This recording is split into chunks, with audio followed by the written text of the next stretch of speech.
The night everything changed, the neon lights of the city blurred together as Arya Chen pressed her face against the cool window of the Uber. Mascara streaks painting dark rivers down her cheeks. 3 years of planning a future with someone who had been planning a different future with someone else entirely. "Stop thinking about that piece of garbage," Luna Rodriguez said from beside her, adjusting her black crop top and checking her lipstick in her phone camera. "Tonight is about washing that man right out of your hair, babe, and maybe finding someone who actually deserves you." Arya let out a shaky laugh. "I don't think I'm ready for that conversation yet, Lou. I just found out this morning that David has been seeing his coworker for 6 months. 6 months, Luna. While I was picking out centerpieces and tasting wedding cakes." The Uber pulled up to the entrance of Elevation, one of the city's most exclusive rooftop lounges. It's the kind of place that Arya would normally never step foot in, with its velvet ropes and doormen who looked like they could bench press a small car. But Luna had connections everywhere, and tonight she was determined to use them. "Listen to me," Luna said, grabbing Arya's hands as they sat in the back seat. "You are brilliant, you are beautiful, and you deserve so much better than some basic finance bro who thinks khakis are formal wear. Tonight, we're going to drink expensive cocktails, dance until our feet hurt, and remind you that there's a whole world out there beyond David's pathetic existence." The elevator ride to the 23rd floor felt like ascending into another universe. When the doors opened, Arya was hit with a wave of sophisticated energy, crystal chandeliers casting warm light over marble floors, floor-to-ceiling windows offering a panoramic view of the city skyline, and beautiful people in designer clothes sipping cocktails that probably cost more than Arya's monthly grocery budget. "I don't belong here," Arya whispered, suddenly very aware of her simple black dress from Target and her scuffed ballet flats. "You belong anywhere you want to be," Luna replied firmly, linking their arms and steering them toward the bar. "Besides, half these people are probably just as insecure as everyone else. They just hide it better with expensive clothes and Botox." The bartender, a tall man with perfectly styled hair and arms covered in intricate tattoos, smiled warmly at them. "What can I get you ladies tonight?" "2 of your strongest cocktails," Luna said without hesitation. "My friend here just escaped from a toxic relationship and needs to remember what it feels like to have fun." Arya felt her cheeks burn with embarrassment, but the bartender just nodded sympathetically. "Ah, the classic new beginning night. I've got just the thing." He began mixing something with practiced precision, adding ingredients that Arya couldn't identify, but that smelled like freedom and possibility. The first drink went down easier than expected. The second one made the edges of her heartbreak feel less sharp. By the third, Arya found herself laughing at Luna's terrible impression of David's morning routine, complete with his obsessive hair gel application and his habit of practicing motivational speeches in the mirror. "You know what the worst part is?" Arya said, her words slightly slurred as she gestured with her 4th cocktail. "I actually thought I wasn't good enough for him. Can you believe that? I spent months wondering what I was doing wrong, why he seemed so distant, why he stopped wanting to plan our future together. Turns out he was planning a future, just not with me." Luna wrapped an arm around her shoulders. "Babe, seriously, any man who would cheat on you is clearly suffering from some kind of brain damage." The night became a blur of twinkling lights, pounding music, and the kind of reckless freedom that only comes from having your heart completely shattered and deciding you have nothing left to lose. Arya danced with strangers, told her life story to a woman in the bathroom who complimented her earrings, and somewhere around midnight, found herself standing on the rooftop terrace, looking out over the city lights and feeling like she was finally ready to let go of the life she had planned and embrace whatever came next. That was the last thing she remembered clearly. Morning in a glass tower. The first thing Arya noticed was the silence. Not the comfortable quiet of her small apartment, but the kind of profound stillness that only comes with being very high above the world. The second thing she noticed was that everything smelled like expensive cologne and fresh coffee, instead of her usual lavender fabric softener. Her eyes fluttered open to reveal a ceiling that definitely didn't belong to her. This ceiling was pristine white, with subtle architectural details and recessed lighting that suggested serious money. Panic began to crawl up her throat as she slowly turned her head to take in the rest of her surroundings. Floor-to-ceiling windows stretched across an entire wall, revealing a breathtaking view of the city that she'd only ever seen in movies about. Rich people. The bed she was lying in could have fit her entire bedroom. Draped in what felt like Egyptian cotton sheets, in a soft gray that probably cost more than her monthly rent. She was wearing an oversized white button-down shirt that definitely wasn't hers, and her black dress from the night before was folded neatly on a chair nearby. "Oh God," she whispered, sitting up too quickly and immediately regretting it as the room spun around her. Fragments of the previous night came flooding back the rooftop bar. The cocktails, dancing with Luna, more cocktails, and then ... nothing. Complete and total blackness. The sound of her movement must have carried because a gentle knock came at the door. "Miss Chen, you awake?" The voice belonged to an older woman with a kind tone, but Arya's heart hammered against her ribs. She had no idea where she was, whose shirt she was wearing, or what had happened during the hours she couldn't remember. "Yes, I'm awake," she managed to croak out, her throat dry as sandpaper. The door opened to reveal a woman in her 60s. With silver hair pulled back in a neat bun and wearing a simple gray dress, she carried a tray with water, coffee, and what looked like homemade pastries.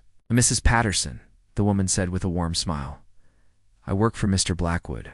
How are you feeling, dear?" "Mr. Blackwood." Arya's voice came out as barely a whisper. The name sounded familiar in a way that made her stomach clench with dread. Kieran Blackwood. This is his home. He asked me to check on you when you woke up and make sure you had everything you needed. Mrs. Patterson set the tray on the nightstand and handed Arya a glass of water. "You gave everyone quite a scare last night." Arya drank the water gratefully, trying to piece together how she had ended up in what was clearly a billionaire's penthouse. Kieran Blackwood. She knew that name. Everyone in the city knew that name. He was the mysterious tech mogul who had built a venture capital empire before turning 30. The kind of man who appeared on magazine covers with headlines like the reclusive genius reshaping Silicon Valley. "I don't remember anything," Arya admitted, her cheeks burning with embarrassment. Did we... Did Mr. Blackwood and I?" "Oh, heavens no, dear," Mrs. Patterson said quickly, her expression softening with understanding. "Nothing like that happened. Kieran is many things, but he would never take advantage of someone in your condition. You were quite intoxicated and distressed when he found you." Relief flooded through Arya's body, but it was quickly replaced by mortification. "Found me? Where did he find me?" "Outside the elevation lounge, apparently. You were having some sort of disagreement with a taxi driver and your friend had disappeared. Kieran was leaving a business dinner when he saw you and was concerned for your safety." The pieces began to fall into place, though Arya wished they wouldn't. She remembered Luna disappearing with some guy she'd met, leaving Arya alone at the bar. She remembered trying to get a cab, remembered the driver being rude and possibly trying to overcharge her, remembered feeling scared and alone and very, very drunk. "He brought me here to make sure I was safe," Arya said, more to herself than to Mrs. Patterson. "Exactly. Had me prepare the guest room and insisted on sleeping on the couch to make sure you were comfortable. He's been worried about you all morning." As if summoned by their conversation, another knock came at the door. Oh. This one was different, confident but respectful. "Arya, it's Kieran. Mrs. Patterson said you were awake. May I come in?" Arya looked down at herself in panic, hair disheveled, wearing his shirt, probably looking like she'd been hit by a truck. Ass. But she couldn't exactly say no to the man who had apparently rescued her from a potentially dangerous situation. "Yes, come in," she called out, trying to smooth her hair down with little success. The door opened to reveal Kieran Blackwood, and Arya's breath caught in her throat. She'd seen his photos in business magazines, but they hadn't captured the way he filled a room with quiet confidence, or how his dark eyes seemed to see everything without judgment. He was tall and lean, wearing dark jeans and a simple gray sweater that probably cost more than her car. "How are you feeling?" he asked, his voice warm and genuinely concerned. Embarrassed, Arya answered honestly, and grateful, and confused, but mostly embarrassed. A small smile tugged at the corner of his mouth. "There's no need to be embarrassed. We've all had nights we'd rather forget." Unraveling Mysteries, the coffee shop on 5th Street, had become Jamie Walsh's unofficial second office. mainly because their espresso was strong enough to fuel his increasingly complicated caseload as a detective with the NYPD. But this morning, he wasn't here about work. He was here because his little sister had called him at 6 a.m., panic-stricken and rambling about waking up in a stranger's penthouse. "Start from the beginning," Jamie said, sliding a large coffee across the small table to Arya, who looked like she hadn't slept despite apparently spending the night in luxury accommodations. "And don't leave anything out." Arya wrapped her hands around the warm cup like it was an anchor. "I went out with Luna to that rooftop place. Elevation. Had too much to drink. Way too much. The next thing I remember is waking up in this incredible penthouse belonging to Kieran Blackwood." Jamie's eyebrows shot up. "The Kieran Blackwood, the billionaire venture capitalist guy. That's the one." Arya's cheeks flushed pink. "Apparently he found me outside the club having an argument with a cab driver and brought me back to his place to keep me safe. His housekeeper said nothing happened, that he slept on the couch. But Jamie, I can't remember anything. What if stop?" Jamie held up a hand, his protective older brother instincts kicking into high gear. "First of all, if this guy did anything inappropriate, I'll handle it. But from what you're telling me, it sounds like he actually helped you out of a dangerous situation." Meanwhile, across town in the glass tower that housed Blackwood Ventures, Kieran was having his own conversation about the previous night's events. "You brought a drunk stranger to your penthouse?" Sophie Kim, his personal assistant of 5 years, stared at him with a mixture of disbelief and professional concern. Sophie was brilliant, ruthless when it came to protecting Kieran's interests, and had absolutely no filter when she thought he was making questionable decisions. "She wasn't a stranger exactly," Kieran said, though he couldn't quite explain why. That felt true, and she was in trouble. "What was I supposed to do? Leave her on the street?" Sophie adjusted her designer glasses and pulled up something on her tablet. "Kieran, you're worth $3 billion. You can't just rescue random women from bad situations without considering the implications. What if she tries to claim something happened? What if this is some elaborate setup?" "It wasn't a setup, Sophie. You didn't see her this morning. She was mortified. Genuinely embarrassed and grateful, not calculating or manipulative." Sophie's tone suggested she'd heard this before. "And you know this how? Because you're such an excellent judge of character when it comes to women who might want something from you." The comment stung because it wasn't entirely unfair. Kieran's wealth had made him cautious about people's motivations, especially when it came to romantic relationships. But something about Arya felt different, the way she'd looked at him with genuine confusion rather than recognition. The way she'd seemed more concerned about being an imposition than about what she might gain from the situation. Back at the coffee shop, Jamie was doing what he did best, investigating. "I ran a quick background check on this Blackwood guy," he said, pulling out his phone. "Clean record, no history of any kind of inappropriate behavior. In fact, he's got a reputation for being almost obsessively private and professional. There was one incident about 3 years ago where he quietly paid for a homeless veteran's medical treatment after finding him collapsed outside his office building." Arya felt some of the tension leave her shoulders. So he really was just being a good Samaritan? Looks that way. But Arya, you need to be more careful. Going out and drinking yourself into blackout territory isn't like you. "I know you're hurting about David, but I know. Arya rubbed her temples, where a headache was beginning to form. "It was stupid and reckless and completely out of character. I needed to feel something other than heartbroken."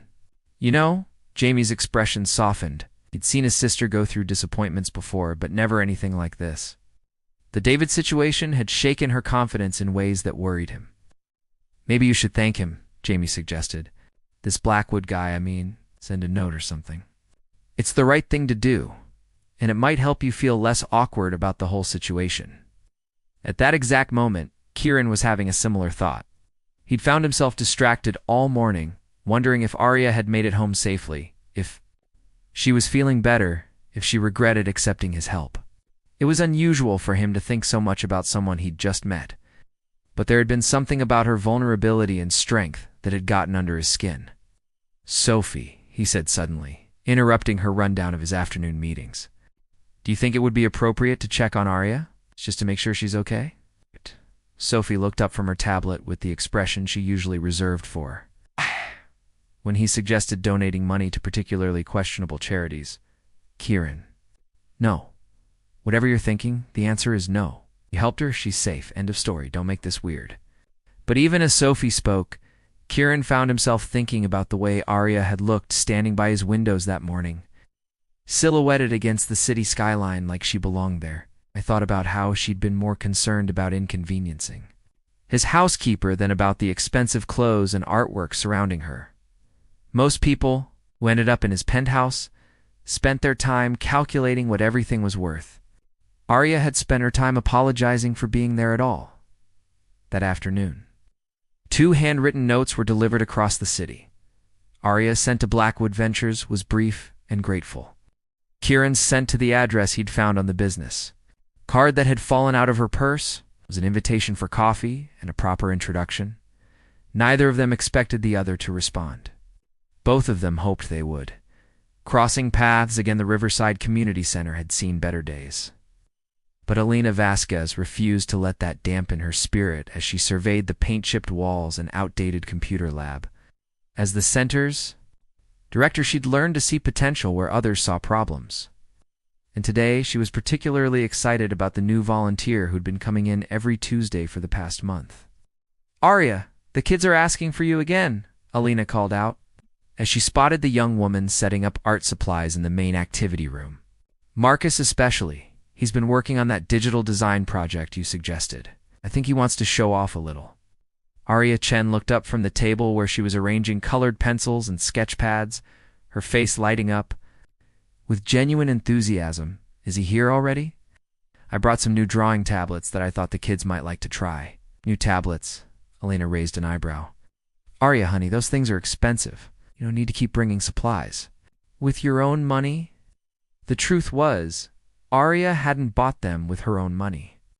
3 weeks ago, she'd received an anonymous donation to her PayPal account with a note that simply said, "For the art program." The amount had been enough to buy proper supplies for all the kids, plus some equipment she'd only dreamed of having. Access to, she'd assumed it was from one of the parents, though none of them had claimed credit when she'd tried to thank them. Aunt Arya. Marcus Chen, no relation, despite the shared last name, bounded into the room with the energy that only a 16-year-old could possess. He was clutching a tablet and practically vibrating with excitement. Wait until you see what I finished. It's going to blow your mind. Marcus was one of Elena's success stories. A kid from a tough neighborhood who'd found his passion in digital art and design. His talent was undeniable, but access to proper equipment and software had always been a barrier until recently. Show me everything, Arya said, settling into a chair beside him as he pulled up his latest creation. It was a stunning digital illustration of the city skyline, but reimagined as a futuristic landscape with flying cars and vertical gardens climbing the sides of buildings. This is incredible, Marcus. The detail work here is professional level. Have you thought about applying to art schools? Marcus's expression dimmed slightly. Art school costs money, Aunt Arya, and my mom's already working 2 jobs just to keep us afloat. Before Arya could respond, Elena appeared at their table with a confused expression. Arya, there's someone here to see you. Says he's from Blackwood Ventures. I told him we don't usually do corporate meetings here, but he insisted it was personal. Arya's heart stopped. She hadn't heard from Kieran since their brief coffee meeting 2 weeks ago, where they'd both awkwardly thanked each other, him for allowing her to properly express her gratitude, her for his kindness that night. It had been pleasant but formal, the kind of interaction between 2 people from completely different worlds who'd shared an unusual experience. Did he say what he wanted? Arya asked, trying to keep her voice casual while her pulse quickened. Something about wanting to see the community programs in action. Should I tell him you're busy? No, it's okay. Marcus, keep working on that piece. I'll be right back. As Arya watched Kieran examine Marcus's digital art with the same serious attention he'd probably give a corporate presentation, she felt something shift in her chest. This wasn't the calculated charity of a wealthy man looking for tax deductions. This was genuine interest and respect for a talented kid who deserved opportunities. Marcus, Kieran said after several minutes of studying the teenager's portfolio. Have you ever considered that there might be scholarship opportunities for someone with your skills? Elena appeared beside Arya, having watched the entire interaction. Now that, she whispered, is not what I expected from a billionaire venture capitalist. Neither had Arya, but as she watched Kieran discuss Marcus's future with the same intensity he probably brought to boardroom negotiations, she began to suspect that nothing about Kieran Blackwood was quite what she'd expected, building something. 2 months later, Arya was beginning to think that maybe the universe had a sense of humor after all. She was sitting in a trendy cafe in Soho, waiting for David Park to arrive for what he dramatically called closure coffee. When her phone buzzed with a text from Kieran, Marcus got the scholarship, full ride to Parsons. Thought you'd want to know first. The smile that spread across her face was interrupted by a familiar voice. Arya, you look ... different. She looked up to find David standing beside her table, and for a moment she couldn't quite place what felt so strange about seeing him. Then it hit her. She felt absolutely nothing. No anger, no sadness, no lingering hurt. Just a mild curiosity about why she'd ever thought this man in his wrinkled khakis and nervous energy was worth 3 years of her life. Hi, David. You look exactly the same. She gestured to the chair across from her. You said you wanted to talk? David sat down, fidgeting with his coffee cup in the way she remembered finding endearing, but now just found annoying. Wanted to apologize? About Jessica? About how everything ended? I handled it badly. You cheated on me for 6 months while I planned our wedding. I'm not sure there was a good way to handle that. You're right, I just ... He ran his hands through his hair, a gesture she'd once found charming. I got scared, Arya, about commitment, about the future, about whether I was ready for marriage. Instead of talking to you about it, I did something stupid and selfish. Arya studied his face, waiting to feel something. Forgiveness, anger, vindication. Instead, she just felt tired. David, why are we here? Do you want me to tell you it's okay? Because it's not? Do you want to get back together? Because that's never going to happen. I heard you've been seeing someone new, David said. And there was something in his tone that made Arya sit up straighter. Kieran Blackwood? Really? Arya? The billionaire? And there it was, the real reason for this meeting. Not guilt or genuine remorse, but wounded pride that she'd moved on with someone who made him feel inadequate. My relationship with Kieran is none of your business, Arya said calmly, though privately she wondered if what she and Kieran had could even be called a relationship. They'd been spending time together, dinners, long walks, conversations. That stretched late into the night, but they'd been careful with each other, both aware of the complications their different worlds presented. Come on, Arya, you can't seriously think this is going to work out. You're a community center volunteer and he's worth billions. What happens when he gets bored of playing savior? The words stung because they echoed her own fears, the voice. In her head that whispered, she wasn't sophisticated enough, wealthy enough, worldly enough for someone like Kieran. But hearing them from David, selfish, cheating David who'd never appreciated what he had, made her suddenly fiercely protective of what she'd found. You know what, David? You're right about one thing. This isn't going to work out, this conversation. I mean, thanks for the apology, but we're done here. She stood to leave, but David caught her wrist. Arya, wait. I'm trying to look out. For you guys like that, don't date girls like you for the long term. You date them for fun, for a change of pace, and then they marry someone from their own world. Arya pulled her hand free, feeling a surge of the confidence she'd been rebuilding over the past few months. Girls like me? You mean girls who work with kids, who volunteer their time, who care about making a difference? You're right, David. Girls like me don't usually end up with guys like Kieran. Oh, you usually end up with guys like you. Guys who take us for granted and cheat when things get real. She left him sitting there and walked out into the afternoon sunlight, pulling out her phone to call the one person who would understand her need to vent. Luna, are you free? I just had coffee with David and I need to debrief with someone who won't judge me for wanting to throw my latte in his face. 20 minutes later, Arya was curled up on Luna's couch, counting the entire disastrous conversation, while Luna made sympathetic noises and opened a bottle of wine, despite it being only 3 in the afternoon? Okay, but here's the real question, Luna said, settling beside her with 2 very full glasses. Is he right? Not about you not being good enough. That's obvious bullshit, but about Kieran potentially seeing this as temporary. It was the question Arya had been avoiding for weeks. I don't know. We haven't really talked about what this is or where it's going. We just ... spend time together. And it's wonderful, Luna. He's nothing like what I expected. Listens when I talk about work, he asks thoughtful questions, he remembers things. I mention in passing, in the Billionaire thing. It's a completely different worlds thing. It's weird, Arya admitted. Sometimes I forget about the money entirely, like when we're walking through the park or talking about books or when he's helping Marcus with his college applications. But other times, she trailed off, remembering the charity gala Kieran had mentioned wanting to take her to. Now the thought of being surrounded by Manhattan's elite had made her stomach clench with anxiety. Luna was quiet for a moment, swirling wine in her glass.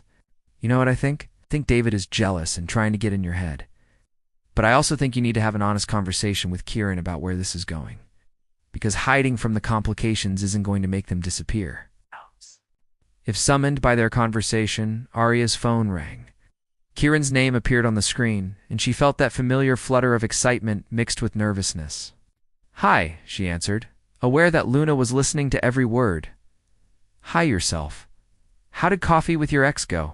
About as well as you'd expect. He apologized, then immediately made it clear that he thinks, I'm out of my league with you.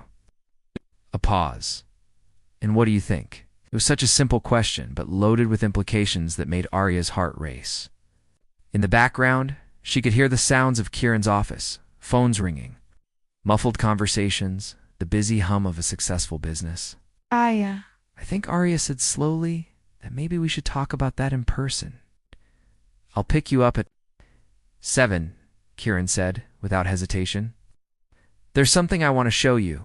After she hung up, Luna raised her eyebrows expectantly. Well, I guess we're about to find out if David was right, Arya said. But for the first time since this whole thing started, she wasn't afraid of the answer. That evening, instead of taking her to another expensive restaurant, Kieran drove them to a construction site in Brooklyn. It was nearly dark, but the skeleton of what would clearly be a large building was illuminated by work lights.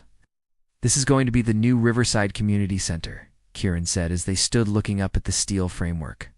Bigger space, better equipment, full art studios, computer labs, everything Alina has been dreaming about.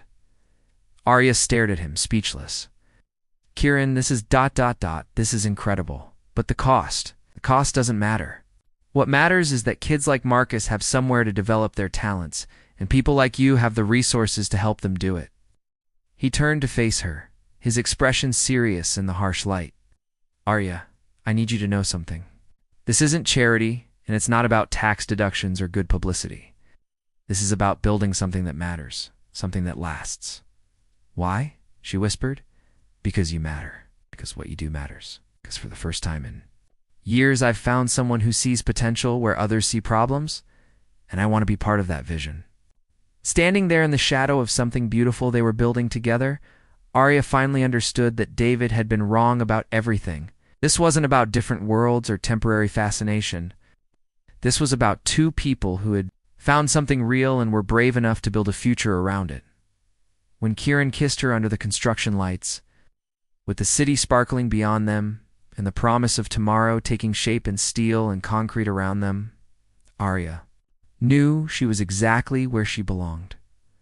6 months later, when Rachel Blackwood returned from her 2-year art residency in Paris and met her brother's girlfriend for the first time, she would tell Kieran that Arya was nothing like the socialites and heiresses he'd dated before. She was infinitely better.